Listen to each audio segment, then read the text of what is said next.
And that was not Greg's fault at all. That's the bit the producer is supposed to snip off before posting the tape. And back to 7 in Melbourne and newsreader Peter Mitchell, who found this line so funny he couldn't stop laughing. But the Grinch that was pinched has still not been found, and police are still busy looking around. To finance news now, and the Australian share market closed slightly lower as Chinese markets fluctuated wildly. The All Ordinaries was down just 8 points, and the big four banks ended the day mixed on the currency markets. And finally, his Channel 9 rival, Peter Hitchener, was caught with a cough. Excuse me. One initially overbalanced, dragging the the second with it into the water. Rescued from that read by his weather presenter, he then came back to tell viewers that he hoped he could make it through. Well, thank you very much, Lavinia. I'll try and press on, but we may be back to you a little earlier than you'd planned. Thank you for that. Well, the Western... Actually, we're back to you now, sorry. The western suburbs are set to be transformed with... Now that is a class act. But he's been doing it for 40 years, so it wouldn't be the first time. And you can read more about all tonight's stories on our Facebook page or our website, where you can get a transcript and download the programme. You can also catch up with us on iView and contact me or Media Watch on Twitter. But for now, until next week, that's all from us. Goodbye.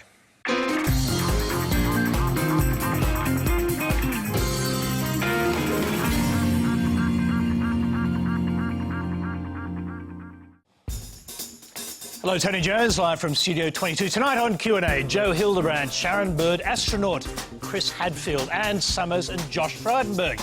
A space oddity and a Liberal frontbencher. Time to go back into orbit. We'll launch in a couple of minutes.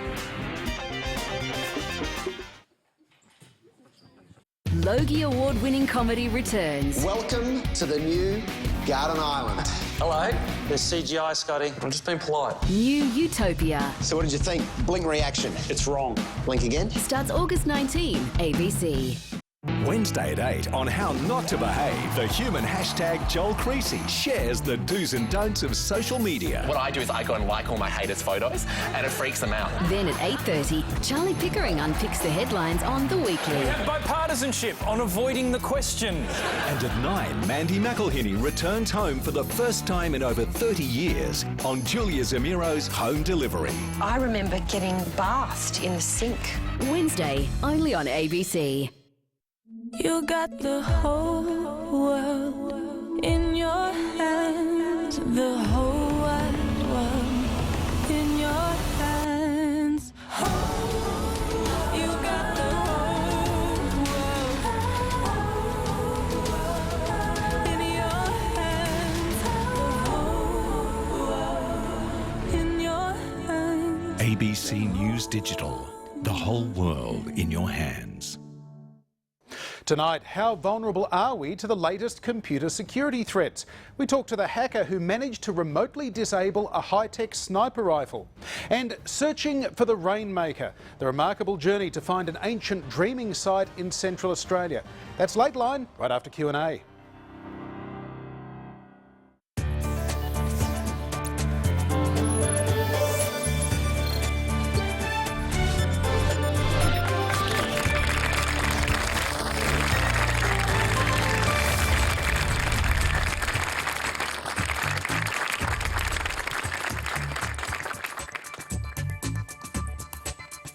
Good evening and welcome to Q&A. I'm Tony Jones, here to answer your questions tonight. Columnist and broadcaster Joe Hildebrand, the Shadow Minister for Vocational Education Sharon Bird, former commander of the International Space Station Canadian astronaut Chris Hadfield, pioneering feminist author and publisher Anne Summers, and Assistant Treasurer Josh Frydenberg. Please welcome our panel.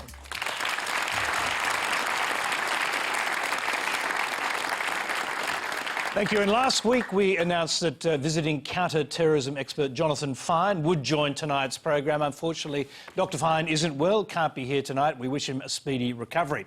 We've got a lot to talk about. Let's go straight to our first question, which comes from Damir Hudorovic. Good evening. While we are reviewing the various privileges of our politicians in the wake of Bronwyn Bishop, why can't we also look at their pensions as well? How is it fair that their massive parliamentary pensions and entitlements are not means tested? Surely, if they are earning income as consultants or board members after they leave Parliament, this should be taken into account. If they are already wealthy, do they require taxpayers to further line their already bulging pockets? Joe Hildebrand, let's start with you. Well, firstly, I would just like to say thank you very much, Tony, for having me on the show at such late notice. Unfortunately, I do have to inform you that you did have booked an ultra-conservative Jew and instead you've got a moderate Catholic. So I'm not sure how this is going to fix the left-right balance. Probably won't have a huge bearing on this question. Well, you never know. If the astronaut votes for Donald Trump, then maybe you're back on track. I think that's a very good question, a very enlightened question.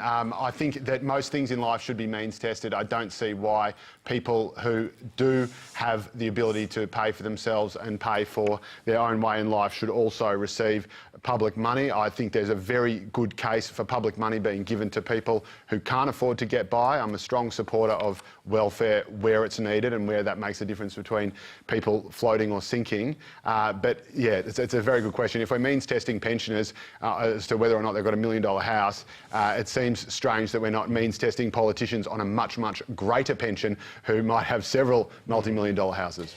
Now, Joe, we learnt a lot more about this over the past couple of weeks, and one thing we learnt was that Bronwyn Bishop evidently will retire at a pension of $255,000 a year, but she does seem to have been in politics since Federation, so I'm just wondering whether that actually is fair enough. Oh, the compound interest just kills you. Look, I think there is certain, obviously Bronwyn Bishop, it depends on when you started in politics. So basically, they've cleaned it up a little bit. So if you entered politics recently, you're not going to get the ridiculously generous entitlements that Bronwyn Bishop will be going out on. It's hard to make these things retrospective. You know, retrospective legislation is always a problem, even when it's dealing with something that the common person would see is an obvious rule. But again, you know, the rules are the rules. In the case of travel entitlements, it would appear there are no rules. But you know, if that's going to happen, maybe we should grandfather it. But certainly, for new people coming in, I think you mentioned travel entitlements. I just want to ask Chris: did you get travel allowance while orbiting the Earth?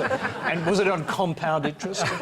I wish. I've been around the world 2,597 times and gone about 60 million miles. So I wish, but unfortunately, no.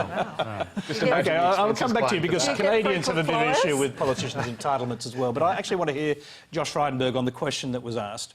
Well, firstly, there have been some changes, as Joe referred to, when Mark Latham and John Howard were in 2004. They made those changes to the superannuation. But the point here is that if you're a politician, you're pursuing a job. Now, that job may be like if you're working in a public hospital and you're a nurse, or you're a doctor, or if you're the head of the Reserve Bank, if you're a public servant.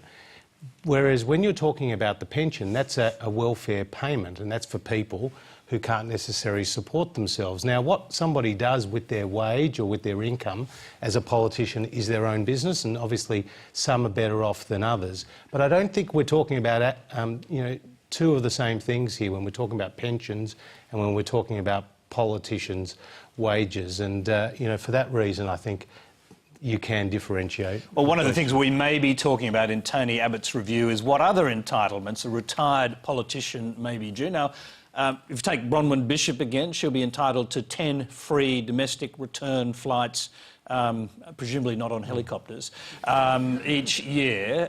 So will those sort of things be under the microscope? Will they go? Well, again, we've made some changes around the gold card, and I'm sure there will be further debates in the Parliament about other entitlements. But the point is, the last few weeks, I think it hasn't done anyone a service in terms of our Parliament, in terms of the public debate. It's a pox on both houses, and at the end of the day we need to remember that it's the taxpayers' money, and we as politicians need to use that wisely. That's why the Prime Minister has undertaken a root and branch review of the entitlement system. It's got bipartisan representation with Harry Jenkins and Brendan Nelson, as well as experts from the business community. Let's see what actually is produced by that report. But I think it's also important for the public to understand that, you know, politicians do spend a lot of time away from home. They are required not just to serve their constituency, but to travel constantly, to appear before committee hearings and the like, and that does cost money. And I just think it's really important that we have a sense of balance here, Tony, when this committee meets and they make the recommendations to the government, because clearly some of the entitlements have been within the rules but outside public expectations, but I don't think we should seek to change the whole system to the point that it becomes unworkable or unreasonable. I noticed Anne Summers gave a sideways glance during that answer. Do you want to respond to what you've just heard? Well, there's a couple of points that I think are worth making, Tony. I mean, I agree with Josh. Obviously, I mean, I remember, back when I was in Canberra in the press gallery, the gold pass system, which all politicians cherished, was lifelong travel forever, as much as you liked, domestic and overseas, and that's certainly been pared back, and I think that's probably a good thing. But there's 2 points I'd make. One is that there was a perfectly good review done of entitlements by Barbara Belcher in 2009, which has not been implemented, and I don't see why it's necessary to set up a new review that's going to be going to take at least 6 months to report when there's one sitting there that could do the job. That's what you have to do in response to headlines, though, isn't it, realistically? Well, but it does make you think that, how serious, are politicians about reforming? They just want to get it out of the headlines, into yet another review which will be ignored, like the previous ones, and life will just go on. And the second point I'd make about the... and I have great sympathy with politicians. I spent a lot of time in Canberra, and I know how hard politicians work, and I think they should be very well paid, possibly more highly paid than they are. But I think it's the entitlements and the travel requirements that should be looked at. And I mean, I was looking at the family reunion rules in the Remuneration Tribunal website, for my sins, and it seems from my reading of it that the family reunion provisions were meant so that family members could come to Canberra and spend time with the parliamentarian, either for a swearing in or for a maiden speech or for some important occasion. These provisions weren't meant to take your family to Cairns or to Perth or to Uluru for a holiday with the kids flying business class. I don't think any of us can see any value in that. To be fair, though, it is very cruel to make children go to Canberra. Unless they go by business class. That's right. Well, if in business class, you wouldn't want to get off the plane. Yeah. OK, we've got a Facebook question on this subject from Ben Rydell. The only entitlements politicians should receive is their base wage. There should be no perks. Now there's talk of removing their perks and raising their salary. How is that better? And I'll start with Josh Frydenberg.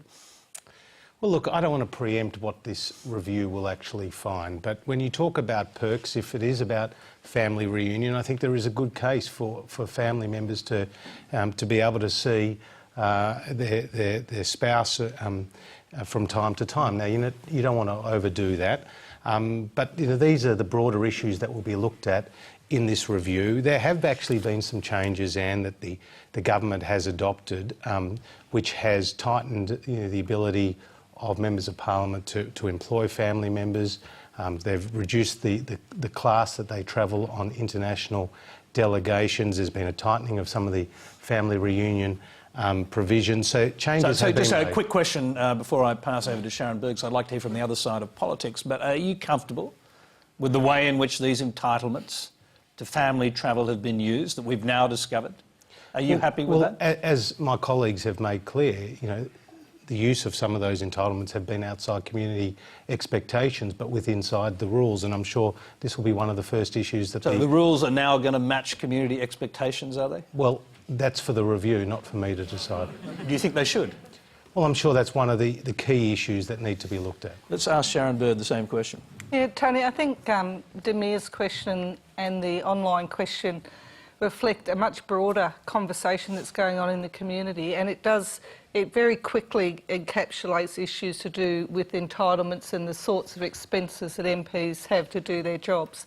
I'm of the view that part of it's fed by people feeling very frustrated and disengaged from politics, and so this becomes one lightning rod for that.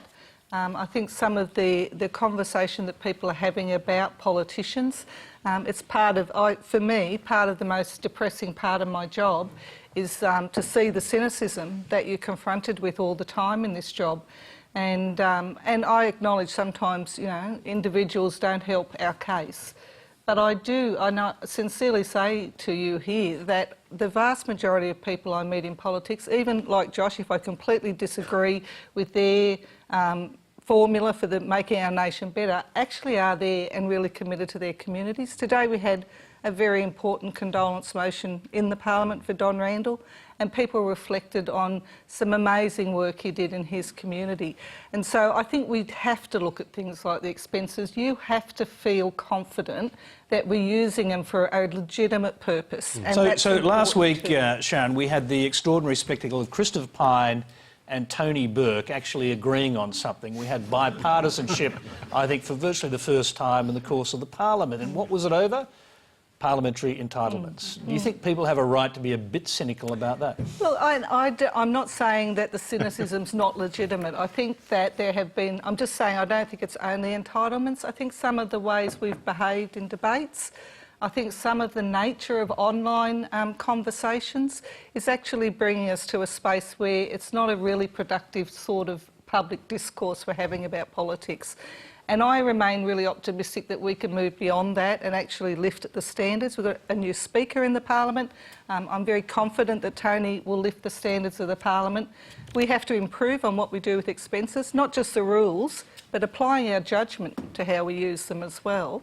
But we also, I think, have to engage in a much more civilised debate with each other and with the community and treat them with some respect. I do agree with that, and I do think some of the tone of the debate has been ugly recently. I think there's a couple of things, though. I think in recent years there was this perfect storm of confidence. One was the unprecedented brutality of the knifing of Kevin Rudd in his first term as Prime Minister. This also happened to coincide with the explosion in social media around this time, and I'm talking just the last 5 to 7 years, say. And so you've suddenly got people who are not used to public debate, who know no rules, jumping in, and you have this kind of mob mentality, this sort of stacks on mentality. And I think it's the same kind of thing that you see in the football stadium with Adam Goodes is taking place in the online community, except unlike the Colosseum, it's limitless. There is no barrier to it, and there is no siren to tell you when it stops. And I think the other problem is that and this is why you see people like Clive Palmer and Jackie Lambie, just like Pauline Hanson did a long time ago, riding this great wave of popularity. Then, of course, everyone realises they don't really know what they're talking about and they forget about them in the next election. But still, that's why you get this thing.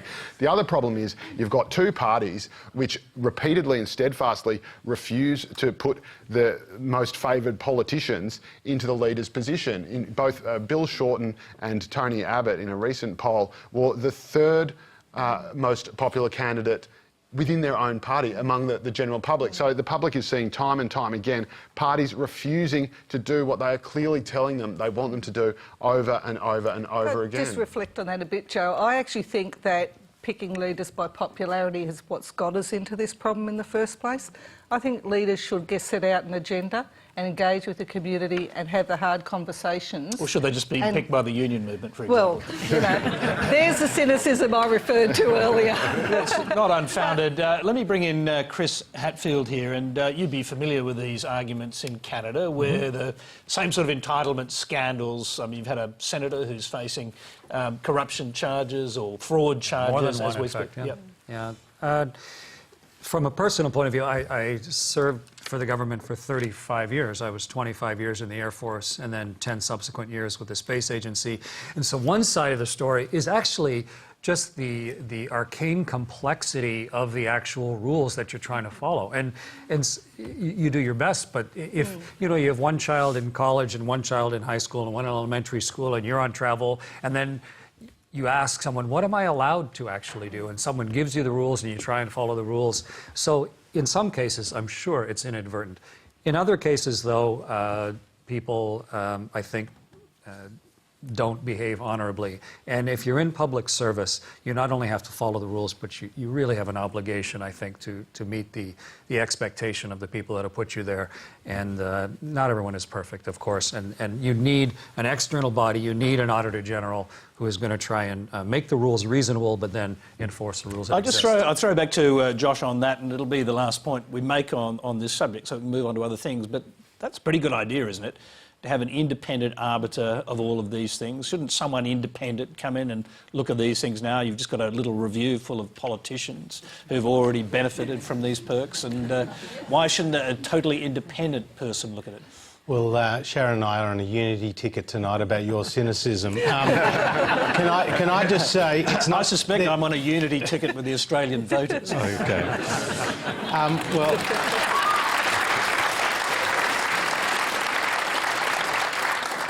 let's not let the facts get in the way of a good story here, because there are 5 members of that panel. One is David Tune, a former Distinguished Secretary of Finance. Another is John Condie, a business person who's the head of the Remuneration Tribunal.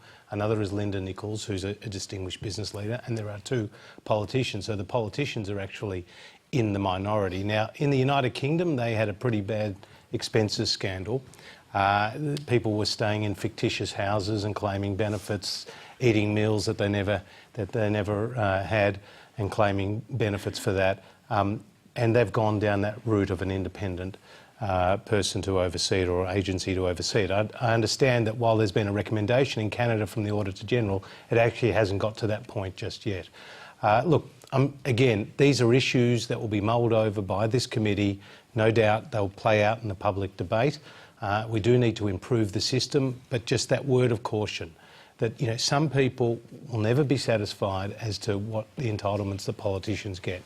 And I just think whatever is produced and whatever is recommended, that everyone needs to bear in mind that there needs to be a reasonable test here, and it needs to be workable, because politicians do important work on behalf of their community, and they should be allowed to do that. OK, that's a good point to end it. Sorry, we've got a hands up there. We're going to move on, though. The next question is a video. It's from Zoe Tulip in Canberra. Hi, my name's Zoe, and I'm an undergraduate student studying visual arts and science communication at the Australian National University.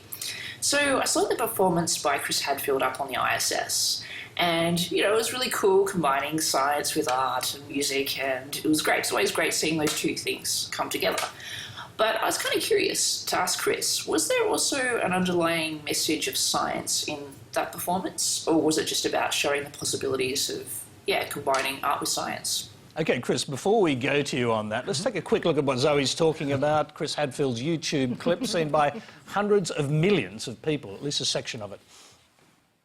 Ground control to Major Tom. Commencing countdown, engines on. Detach from station, and may God's love be with you.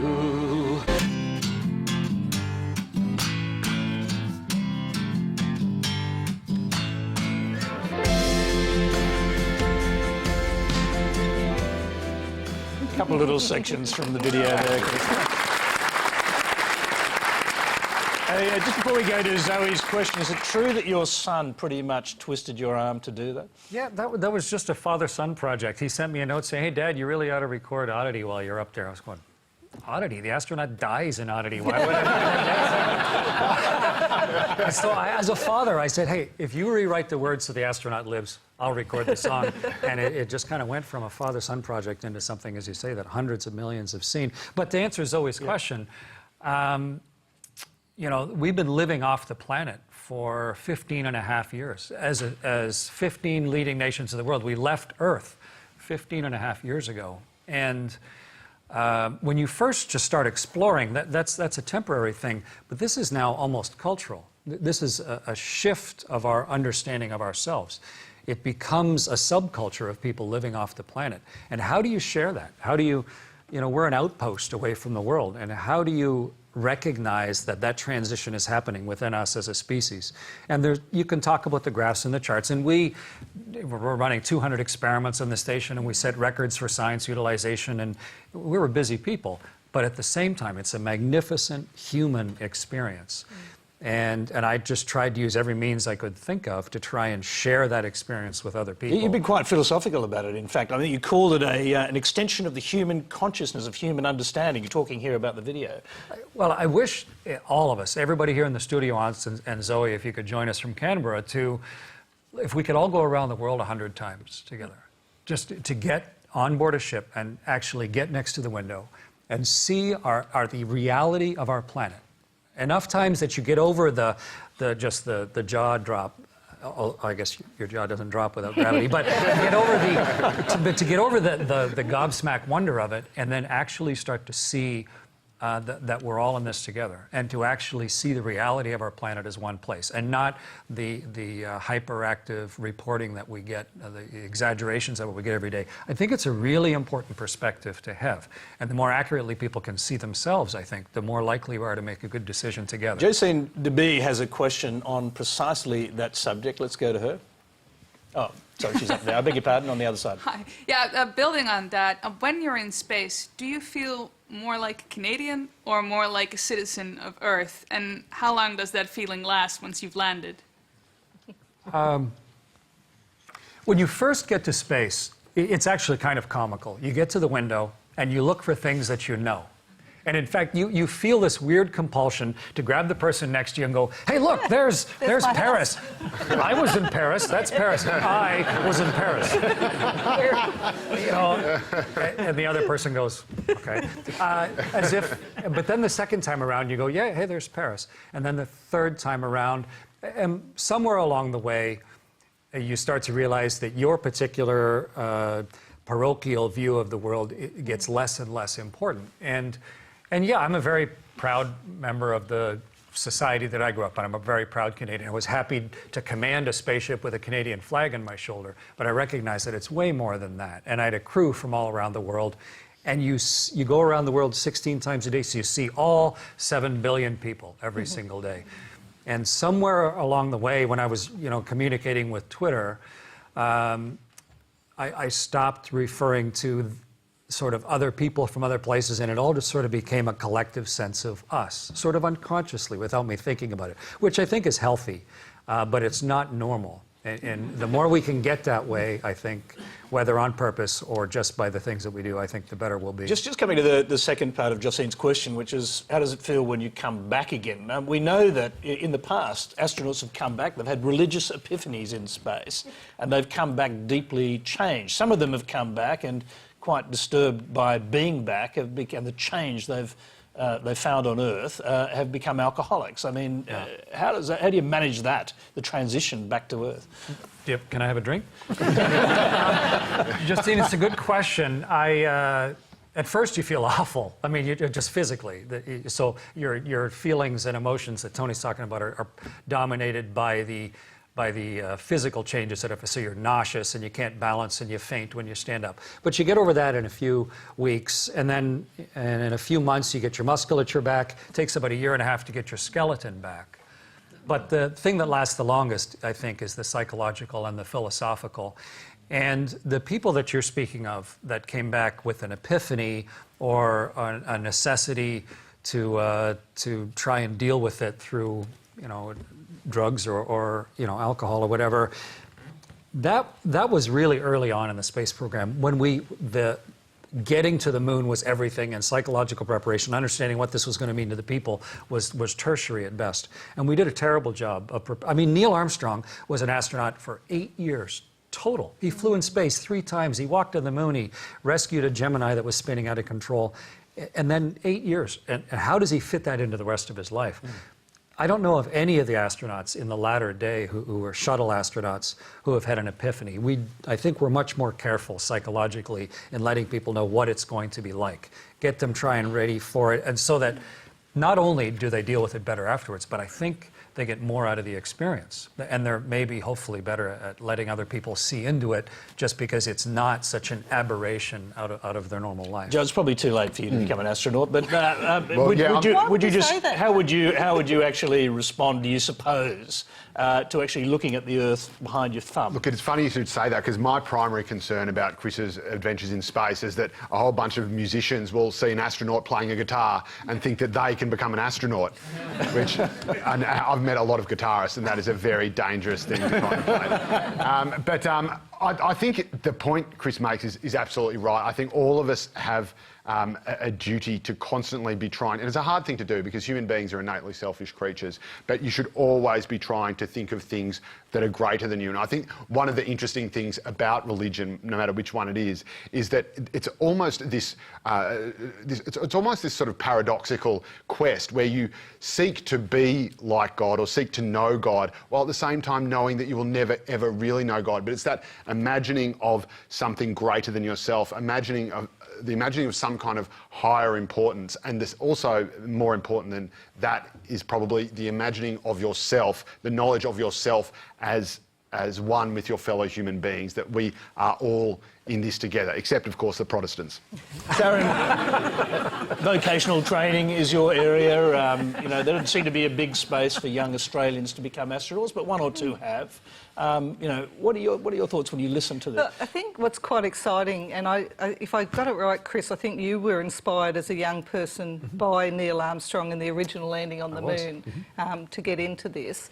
And what I get quite excited by from my own field of education is the number of schools and young people now who are involved through NASA and various space programs in their schools, actually connecting and having projects and experiments carried out in space, and they get the results back. And we know that we need a generation not just committed to science, technology and maths, but excited by it. And so if they can I hope a whole generation of people will see Chris playing his guitar and not want to become guitarists, but will want to be inspired to get involved with science. I think it's really exciting, and I think Justine's was a question about the arts combining with science. Arts and technology, there's such a fertile area there. And in whether it's vocational training, higher education, I hope people are inspired by problem solving and opportunities when they participate in their education, and that's why I'm very passionate about it.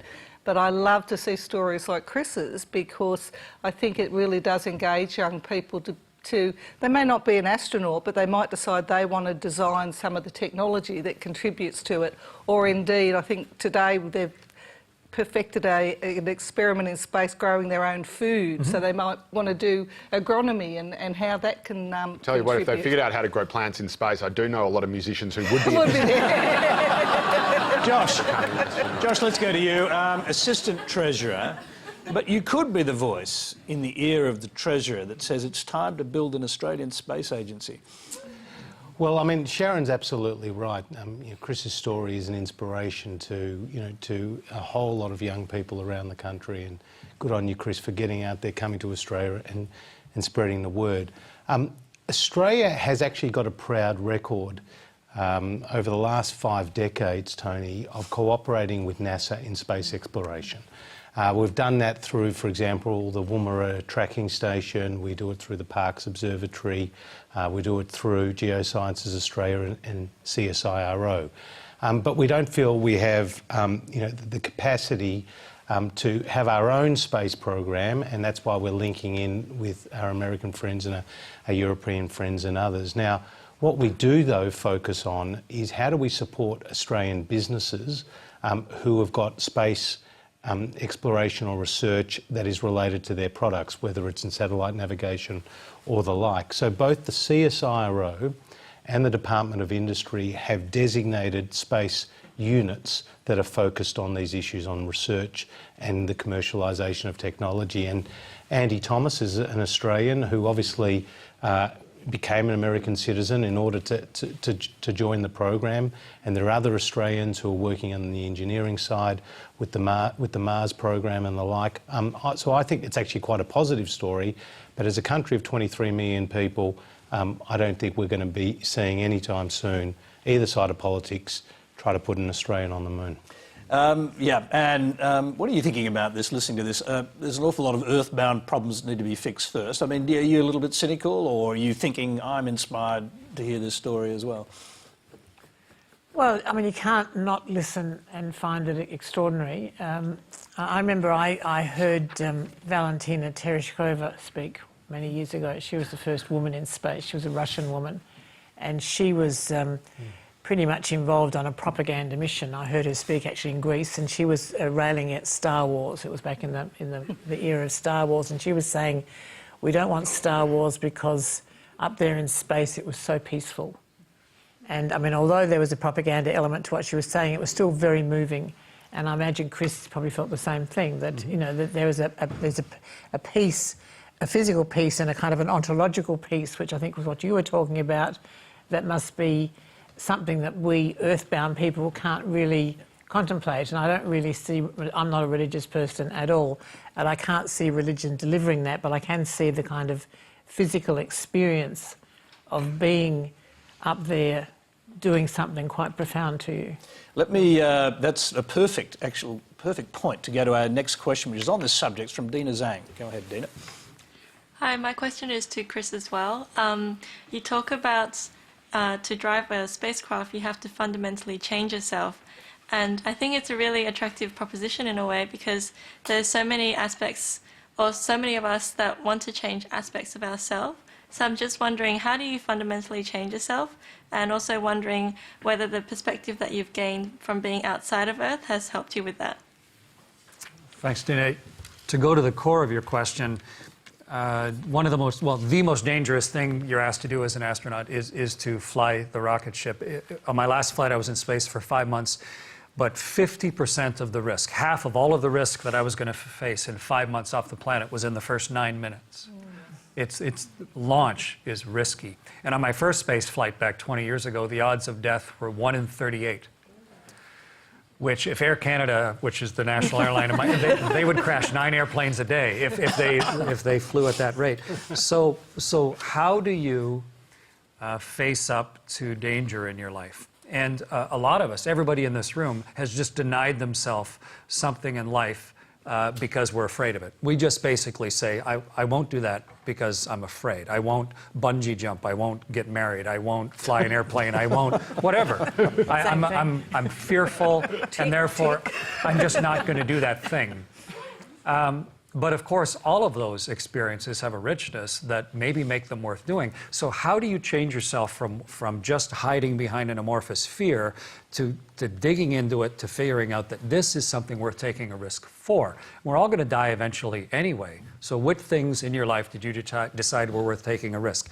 And to me, I think early on, giving yourself a definition of what success might look like. If these things that I'm doing go perfectly, how's it going to end up? What am I going to be doing? What am I really trying to accomplish with my life? Because that then lets you choose what you're going to do next. I want to walk on the moon. I decided when I was 9, Neil and Buzz are the coolest human beings ever. I want to walk on the moon. I'm 9 years old. What do I do next? And so I started reading about it and learning to scuba dive and join the Air Cadets and learn to fly and go to university. All of those things were trying to gather each of the skills that someday may let me do something that was my end life dream. And the question we all face is not what do I want to be doing in 30 years? It's the real hard question is, what should I do next? And to me, that's the real key of how you change yourself, is give yourself a long-term definition of how you want this to turn out, so that it helps you choose the small things you need to deliberately whittle away and change about yourself. So that you can separate danger from fear. You can say, this is a risk worth taking. This is a risk not worth taking. This is something that's important to me. And it's amazing if you go through that mental process internally, where each of those little next steps can take you. Now, I'm sure my fellow panellists, or our fellow panellists here, might have asked you one more question about this, because everyone wants to know, you did something. You talk about the danger of taking off in the spaceship in the first place. But the other incredibly dangerous thing is something only 200 people roughly have done, which is to walk in space. And you described that as the experience that trumps everything. It is. An overwhelmingly visual experience. And I'd just like you to somehow pass on to the audience here what that's actually like. We don't go outside like in the movies. gravity. We don't go outside recreationally. And what was George Clooney doing out there? Flying around. It's like he and Sandra met while they were out on a spacewalk. It's dangerous to go outside, but sometimes you need human dexterity. It's things that it takes human creativity to go out and fix something or build something. So once in a while we accept the risk that we need to go outside. I was lucky enough to do 2 spacewalks and to take all the training, do all that thing, all the little next steps that get you to the point where now you can safely do that. The moment comes, you turn the hatch, you clunk it up out of place, and you pull yourself out into the universe. And suddenly, you're not on Mother Earth looking up, sort of like sitting in your mother's lap looking at something. You are in the universe with the world. It's an entirely different perspective. And we were coming across the Indian Ocean in the darkness, and I had all the lights shut off in my suits because I wanted my night vision to adapt, because I wanted to see Perth, and I wanted to pick up Adelaide and Melbourne and Sydney. I wanted to see, the cities on the coast. But as soon as my eyes got adjusted, we drove into the Southern Lights. And we're going 5 miles a second. And the Southern Lights were rippling and pouring between my legs in all of the colors and 3 dimensions. And it was overwhelmingly beautiful. Just an amazing human experience. And this is a natural thing. This is just part of being a planet. This is just the energy from the sun and the upper atmosphere and the fluorescence. But it is just so unconsciously gorgeous. And you don't get that level of understanding without challenging yourself, without deciding that some risks are worth taking. And the most memorable, I guess, the most rewarding moment of my entire life was to have a chance to be one of the first human beings to go out into the universe and get a sense for what it's going to be like when we turn tail to Earth and leave as soon as we solve those problems. Chris, thanks for giving us here a bit of a sense of that. We'll come back, speak a little more about this afterwards. Before we go, our next question, a brief note on an experiment we're launching tonight ourselves. Here on Q&A, we invite our panel to express opinions, but we'd also like them to stick to the facts. So if you notice a politician or a commentator bending the facts, or even a presenter for that matter, why not refer them to the experts? Send a tweet using the hashtags FactCheck and Quanda to alert the fact-checking unit at the ABC and the university and research experts at The Conversation. Then keep an eye on our Twitter feed and their websites for the results. Could have told me that earlier, Tony. Exactly. You're warned now for the rest of the program. You have to stick to the facts, my friend. The next question brings us right down to earth with a thump. It's from Diana Minglis. Hi. The term un-Australian is bandied out a lot lately, but I think we've lost sight of the fact that the word Australian used to represent a fair go for all. As we're making it increasingly difficult for the youth of Australia to access social security and have access to a public safety net, won't the Productivity Commission's recommendations of getting rid of penalty rates on Sunday make it increasingly hard for young people and students to eke out a living? Josh Frydenberg. Well, firstly, what is the problem the Productivity Commission is trying to solve with its interim report on industrial relations? Essentially, it's job creation and unemployment. So in Australia... and political inertia. Well, arguably, there hasn't been enough movement in this area.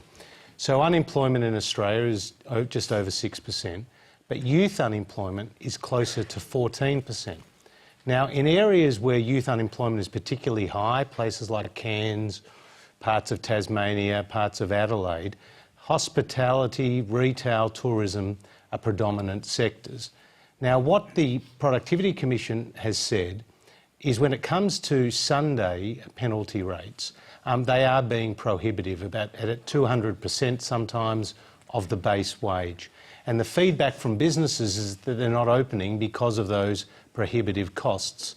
So the issue that they've raised is maybe in some certain sectors that the Sunday penalty rates be at the Saturday level, and that would be a reduced cost to business who could employ more people and stay open. I think this is a genuine debate to have. The former head of the ACTU and a Labor Minister, Martin Ferguson, has called for reform in this area, modernising our penalty rate system. Also, Brendan O'Connor, the Labor Party spokesman, has said he's open.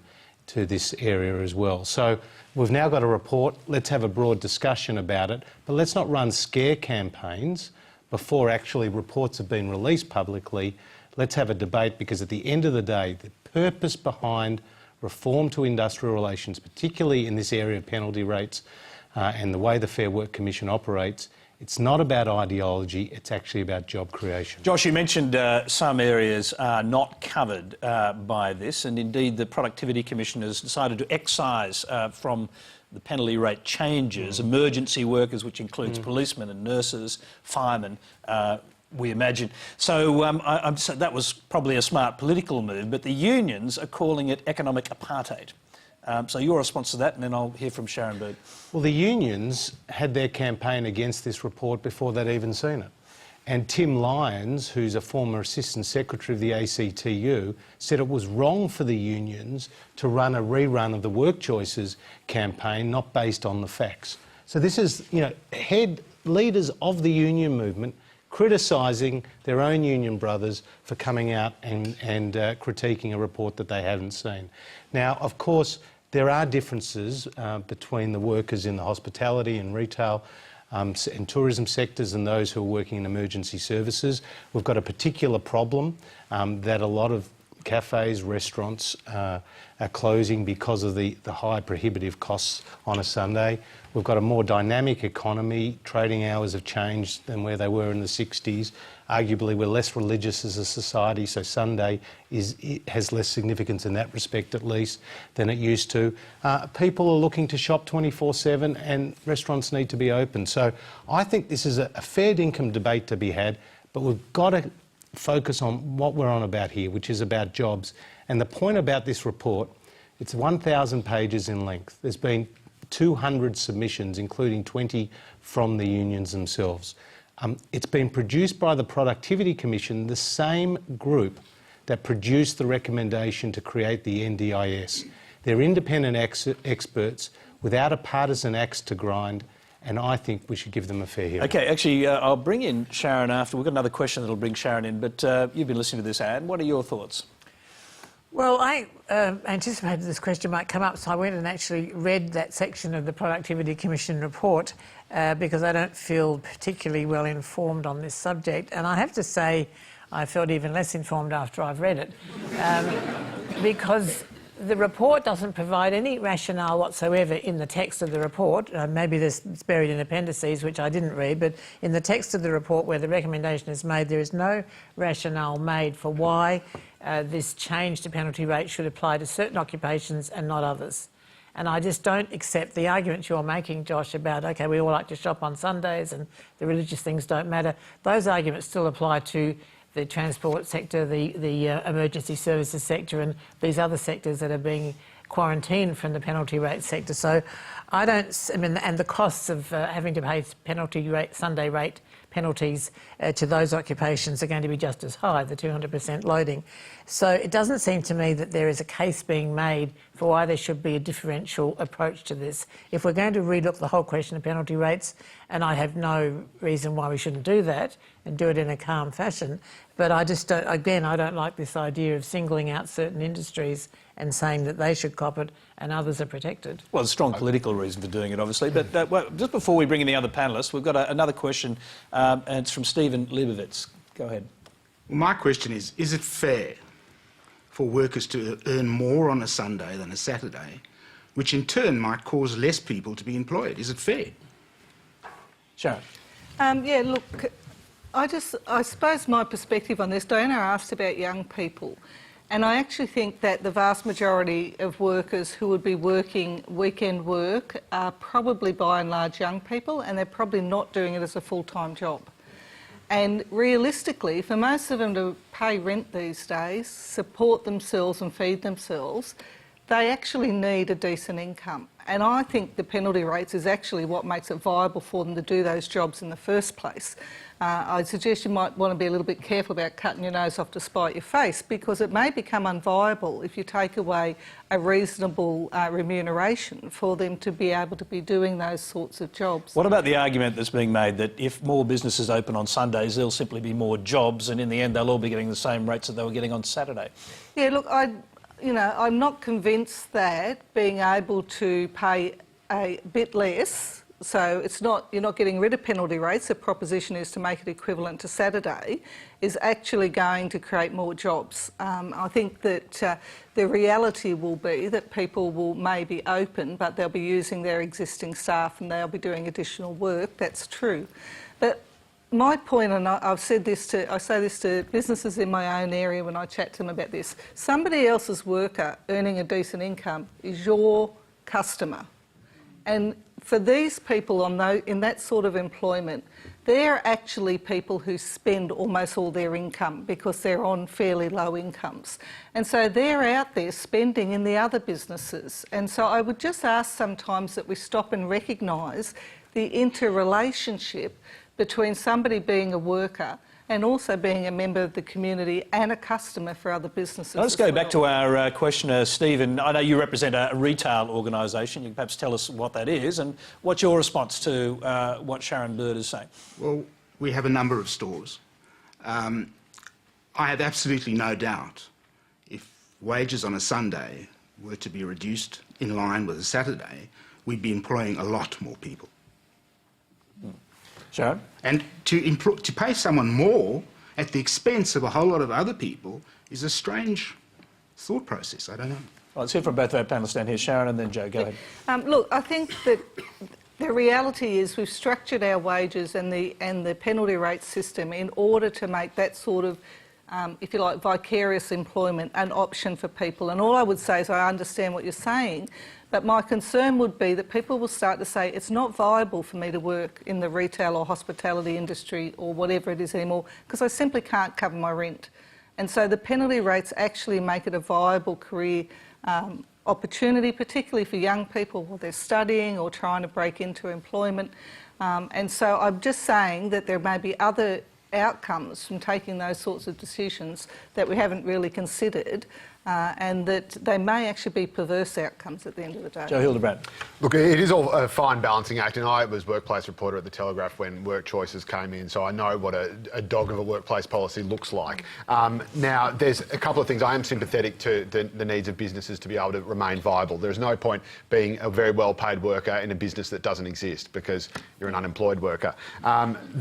There is also, it's difficult to say that, well, we could hire 2 people if we paid them less and have 2 people not on a wage where they could afford to live in Sydney or Melbourne and to a lesser extent the other capitals where you've got, you know, housing costs alone rising very quickly. So you have to start from a position where you say, well, this is how much we pay people in Australia.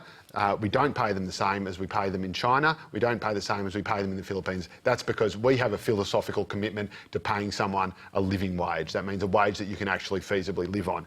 Now, the question, though, as to whether or not there are discrepancies within the award system that do deprive businesses of flexibility is a separate one, if you will. Now, businesses sort of run 2 arguments on this.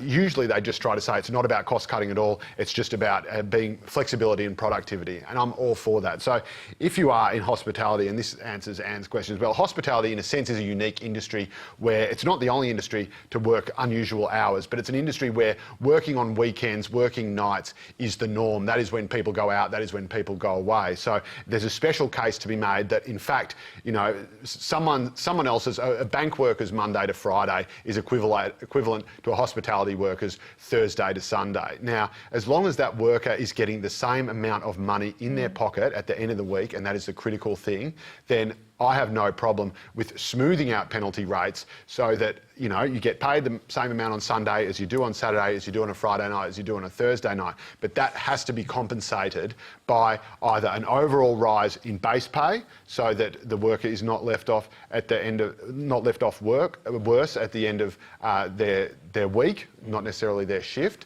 or some other mechanism. So basically there are 2 tests that should apply to any workplace relations policy. Can the business survive, and will workers be left worse off? If you can satisfy both those criteria, I don't see why any... Okay, well, let's go back to Josh Reinberg now. Will they be your underpinning criteria to work out whether this is fair or not fair? Well, I think the key point about penalty rates, which is made by the Productivity Commission, is that they should still be made by the Fair Work Commission and not by the government, whatever its political persuasion. I think that is really important to underline. The second thing is more and more people want to work on weekends. More than 4 million Australians, that's more than 1/3 of the workforce, work either a Saturday or a Sunday, and I think that's important. And then the third question, or the third point, is what I started with, which is it's all about jobs. And I don't think we should be accepting a youth unemployment rate in this country which is close to 14%, and in some parts of our country above 20%. And one of the ways through it is through greater flexibility in our workforce. And if the Productivity Commission, with their experts, have decided to quarantine certain parts of the economy, but to open up other parts of the economy, namely retail, hospitality and tourism, at least people should be looking at this with a considered eye and not running scared. All right, we're just starting this debate in some senses, so we'll hear more about what the government's going to do, and we'll hear more questions on it in future programs. But let's move on. The next question is from Emily Wong. So Donald Trump seems to suffer from chronic foot in mouth disease, especially with his appalling comments concerning women. Do you think his views are reflective of ignorance, misogyny, or is it clever political marketing? Chris Hadfield, let's start with you, a North American at least. He could be your next-door neighbour president. On some issues, Canada is further away from the United States than Australia is. And I think Donald Trump has succeeded wildly in what he's trying to do, as evidenced by the fact that you are asking me this question. We're in Australia. The American election isn't for a year and a half. None of us are voting in the American election, and he's not the person that's going to get elected. But we're talking about him here tonight, which makes no sense at all. Well, unless he's just trying to promote himself to become ever more famous and ever more well-known as a household name around the world. The strangest thing is that if you look at the latest polls, he's 10 points ahead of the nearest Republican candidate. It's just a popularity contest. Yeah. It has nothing to do with governance of the nation. They're so far away from the election that this is just... I mean, name the other candidates. I mean, and none of them are going to get elected either. It's only going to be one person that gets elected. Senator Ted Cruz, he's 10 points behind. He's the next one. So I just, to me, it's just theater. It's not lovely summer theater right now, and he's an immensely successful man, and he, has a television show, and he's at the centre of that. And to me, it's just an extension of that. But he's a dropkick, Tony. I mean, his comments are totally offensive. His comments about women, let alone the most recent one about menstruating. And I just think it's beyond the pale for any politician, regardless of their political hue. We'll remind you of that when he comes here on a state visit. I'm sure my colleagues will remind me tomorrow. I think Chris is right. He's attracting attention for all the wrong reasons. But what has been good is that his Republican opponents, if you like, the Jeb Bushes, the Marco Rubios, the Ted Cruzes and the like, have criticised him very directly, and that a leading Conservative platform has banned him from turning up at a recent debate. And I think that's the right response, because someone like that doesn't really deserve I'll just make the point again. He's 10 points ahead of the nearest other candidate. And they haven't had one primary yet. Hence my earlier point about popularity. It's from a government that doesn't care about polls, obviously. Anne Summers. I think it's wrong to write Donald Trump off. I think he's a far more formidable threat to the Republicans than people are perhaps realising. There is no doubt that he is a showman. He's a very calculated performer, and his remarks about Megyn Kelly, I'm sure, were calculated to attract the sort of response that they got. So you think it was calculated misogyny, effectively? Oh, absolutely. But I think the point to take away from this is not, Donald Trump, who's, mad showman and he's pursuing a particular political course. He's the non-politician. He's the person you vote for if you don't want a politician, which is why he's doing so well, which is why he's got 25% of the polls, because all the rest of them are professional politicians and people don't want that anymore. But the point that I take away from this is, the Republicans, as you say, Josh, they repudiated his sexism and misogyny. These are the good guys. Well, I've got news for you. I think, is it the 17 people running for the Republican? 16, 17, yeah. 16 or 17. Not one of them supports a right to choose. Not one of them supports women's right to abortion. In fact, they are... Carly Fiorina. Carly Fiorina, the only woman who's running, Fiorina, she is as rabid as the rest of them. They are competing, they are vying with each other to see who has the most extreme position on abortion. So much so that Marco Rubio, he will deny a woman the chance for an abortion if she's been raped or a victim of incest. Scott Walker, he would deny a woman abortion to save her life. You know, the baby's life is more important. They couldn't actually do this, of course, without changing the Supreme Court and having a new rule. Oh, they can. They can do all these things under state law, and they are doing them in Texas, in certain states. Carly Fiorina, she wants to repeal Roe v. Wade, and she also absolutely denies the concept of reproductive rights. Jeb Bush is the one who says that the $500 million, which is spent a year on Planned Parenthood, which is a way of providing health services for low-income women. Only 3% of the services are actually on abortion. He says that shouldn't be, that's a waste of money. So I think if you look at the Republican lineup, their attitudes to women on that one issue of women controlling their own bodies, God knows what happens when you get to other issues like economic freedom, that they are the most sexist and misogynist people on the block. So they're the ones I should be worrying about, particularly if one of them's likely to win. Joe Hildebrand. I just find these strange arbitrary standards that the Republican Party suddenly has discovered quite strange, because you've got Donald Trump who's come up, he's called Mexicans murderers and rapists. He's made all sorts of horrendous comments about women, as Anne have said, and then the organisers of this event that he was meant to be the keynote speaker, I go, hang on mate, you made a joke about periods, you've crossed a line. So I don't know why that is so much worse than the other things you've said, not because it's not a bad thing to say, but because he's done, he's set the bar so high himself. The interesting thing about the Republicans, we know that they're far, far, far to the right of any serious conservative movement in Australia, and I think we should be very, very grateful in Australia that we do basically have two centrist parties who deviate from each other, within a kind of, 20 to 30% bandwidth in the middle of the totality of the political spectrum. So we should be grateful for that. The Republicans are mad, we all know that.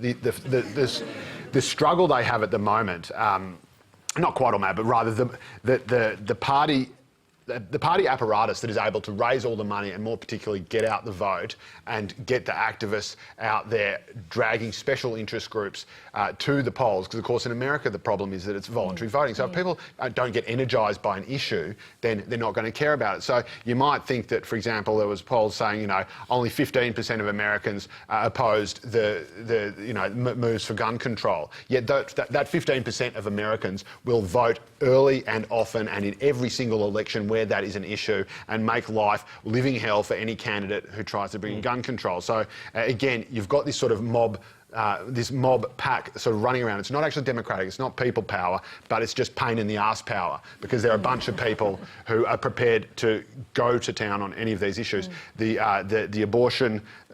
anti-abortion mob are quite similar. It doesn't matter that there's not necessarily a majority of them. What matters is that these people care so much about it that they will just wreck it for anyone who dares oppose them. Now, and they will determine the candidate. The silver lining is that's right. That means that far-right Republican candidates get far more support in the Republican primaries, and Donald Trump's support, the 24%, I believe, is among registered Republican voters. It's not among the general population. So the Republicans, if the Democrats get their way, and they're just sitting back, Hillary's just sitting back smoking a cigar going, this is great, they will constantly select candidates that the rest of the country will never ever vote for. So they're just destroying themselves.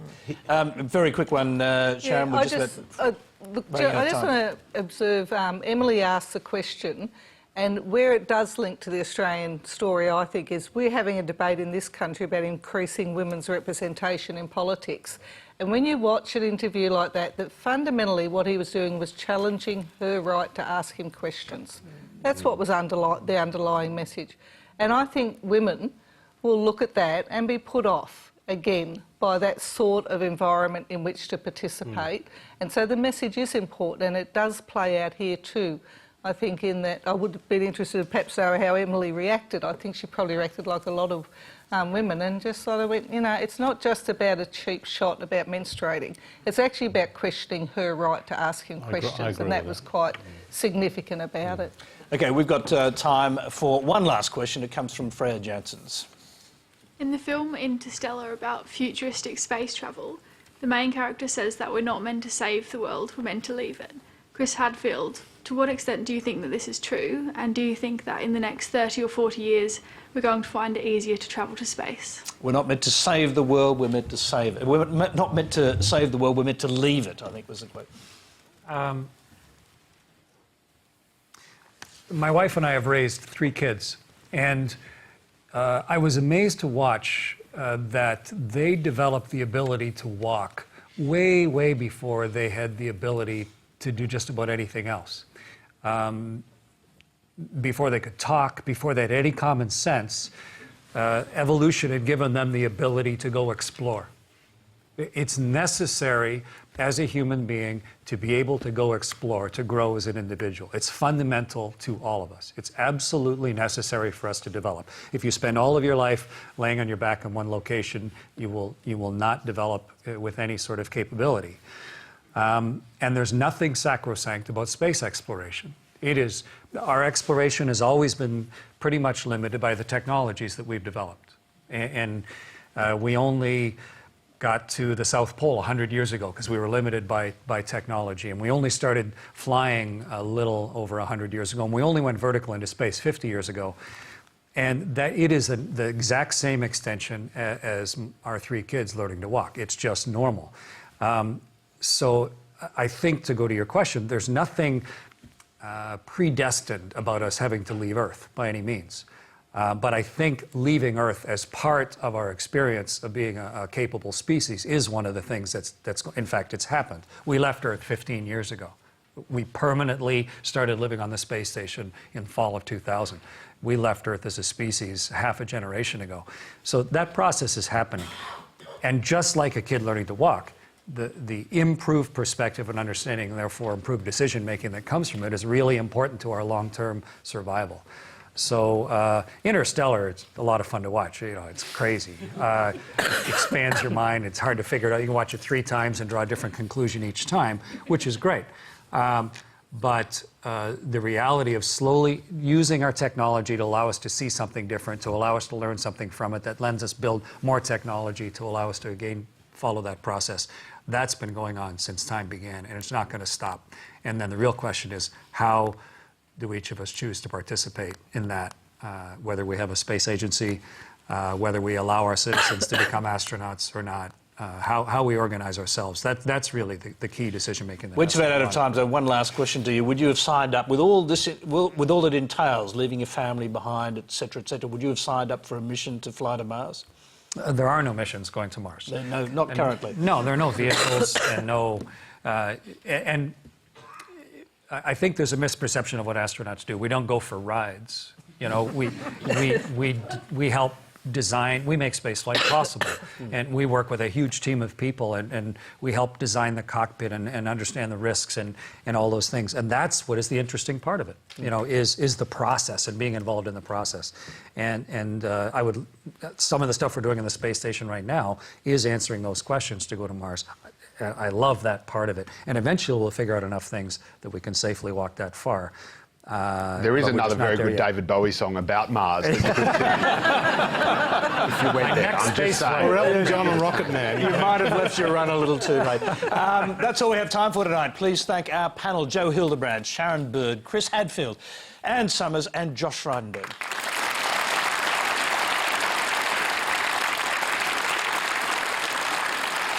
Thank you very much. Next Monday on Q&A, the federal leader of the Greens, Richard Di Natale. 2 rising stars from the major parties, the Parliamentary Secretary to the Treasurer, Kelly O'Dwyer, and Labor Senator Sam Dastyari, plus Brendan O'Neill, the editor of Spike, the British online magazine that champions freedom of speech with no ifs and buts. Until next week's Q&A, good night.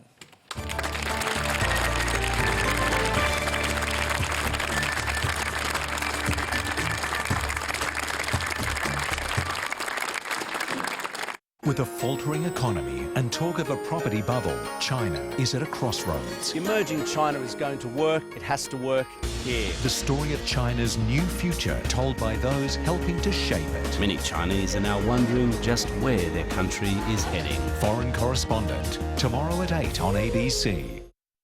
Wednesday, we delve into the digital age, sharing the do's and don'ts of social media. Yeah, I wish there was an unlike button. With special guest, the human hashtag, Joel Creasy. What I do is I go and like all my haters' photos, and it freaks them out. How not to behave. Wednesday at 8, ABC. Welcome to RN Breakfast. Fran Kelly with you. The problem we have here in Australia is Many unanswered questions. I know I'm not going to be popular about Are you saying that the Australian government is not trying hard enough? I'm Patricia Carvelis and this is RN Drive. The position of the government is clear. The other aspect of this rate cut Do is... you think it'll be tougher times ahead? Love me tender. Oh, I'm such a politician. For radio with depth, tune in or download the app. Hear us now, hear us later, hear us anywhere. Turn on RN. Hear, hear. Who are you? Well, Lee, That's your gut feeling. I'm asking, where's your evidence that that's... So it's not a gut feeling. Everything that your side does is always right and good. Aren't voters just sick of that? look, Lee... This budget is make or break for you as Treasurer. it's not about me, Lee. This was a very busy but fulfilling life. But I have no regrets. It's a weird sense to look up in the sky and say, yeah, I've been there. Pretty good title to have on your business card. I've come to believe the narrative that I sat on my bum for 10 years. Is acting a useful life skill? I wish. Lee Sales. Okay, let's call it. Action. Real moments of truth. 7:30 weeknights on ABC. Joanna Nicholson with the top stories from ABC News. Senator Jackie Lambie has revealed her 21-year-old son is addicted to the drug ice. The Tasmania Independent made the admission during a debate over welfare legislation. She's urged the government to think more broadly about substance abuse and proposed a plan to let parents force drug-addicted children into rehabilitation. The new Speaker of the House has pledged to run a better and fairer Parliament. Victorian Tony Smith will replace Bronwyn Bishop. The Prime Minister says he's confident the new Speaker will command the respect of both sides of politics. A 24-year-old has been given a life sentence for killing a man with a machete at a New Year's Eve celebration. Joseph Robert Houston murdered fellow partygoer James Dorloff at Western Australia's Wedge Island just after midnight on January the 1st last year. A Supreme Court judge said Houston had shown no remorse for his actions. And a man has been shot and critically injured in a gun battle with police in Ferguson, Missouri. The violence erupted after a peaceful rally to mark the killing of an unarmed black teenager. Michael Brown was shot dead by a white police officer last year, prompting a nationwide protest. And those are the latest headlines from ABC News. Stay with us now for Late Line.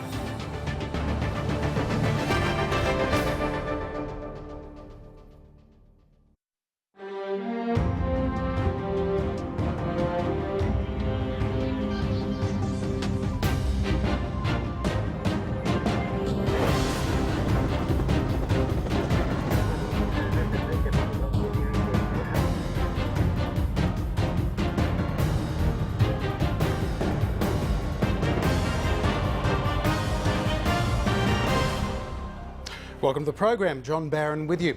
Computer users around the world are being held to ransom by hackers. We'll find out just how vulnerable we are. We'll cross to the United States for a chat with a woman who worked out how to hijack a high-powered sniper's rifle. We found that we could make the shooter miss the shot, either by just a tiny bit or completely off.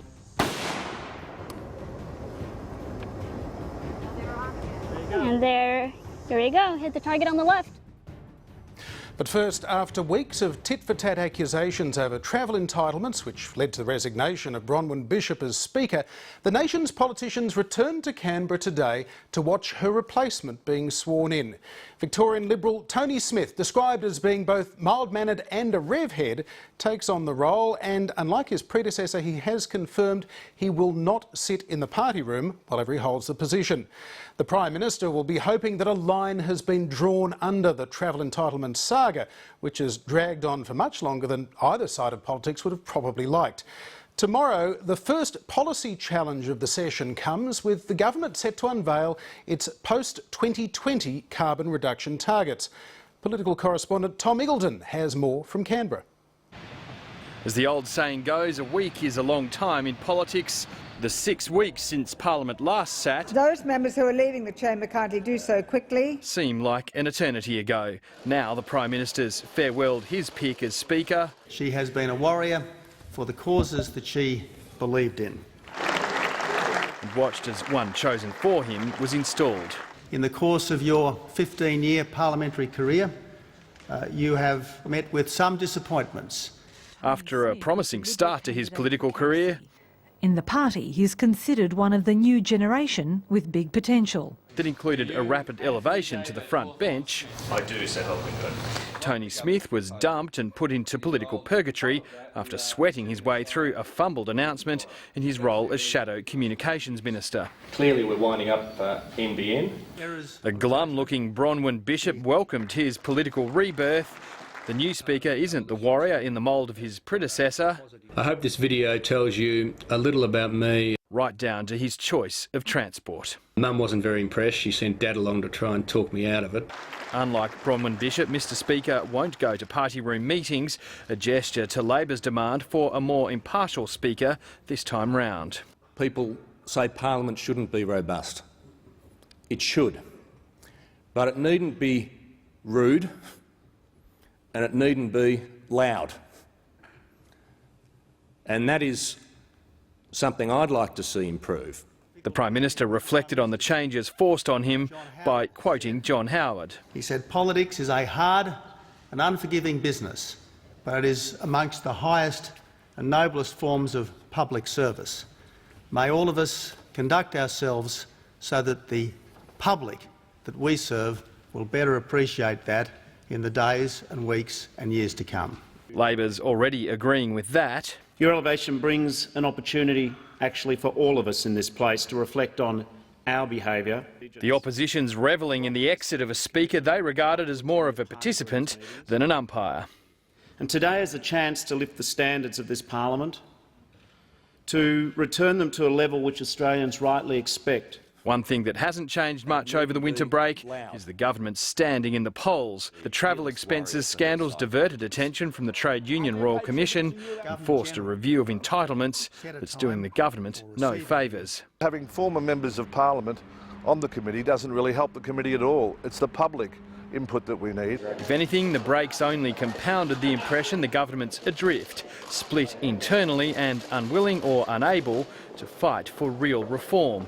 That's now the theme of every attack mounted by its opponents. Show that you are capable of leading on an issue, and leading on an issue that the rest of the world is now taking very seriously. Tomorrow, the government's expected to unveil its targets for post-2020 carbon emission reductions in the countdown to a major end-of-year conference in Paris aimed at limiting climate change. The French, to their absolute credit, have set the goal of making real progress towards the 2-degree target, and we support, endorse and embrace that. The Environment Minister's expected to unveil reduction targets of between 15 and 25%, modest compared to what the Greens have been calling for. We need to put very strong targets into the field, between 60 to 80% greenhouse gas emissions targets by 2030.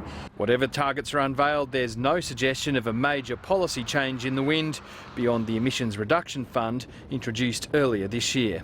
We have a real-world 47 million tonne, $13.95 per tonne reduction. That's not a modelled exercise. That's the reality of a highly effective policy. The Coalition's highly effective political strategy in opposition was to warn of higher electricity prices under Labor's carbon tax, a strategy it's showing no sign of abandoning in government. Tomorrow's expected announcement could be as much about rubbishing Labor's policies as promoting its own.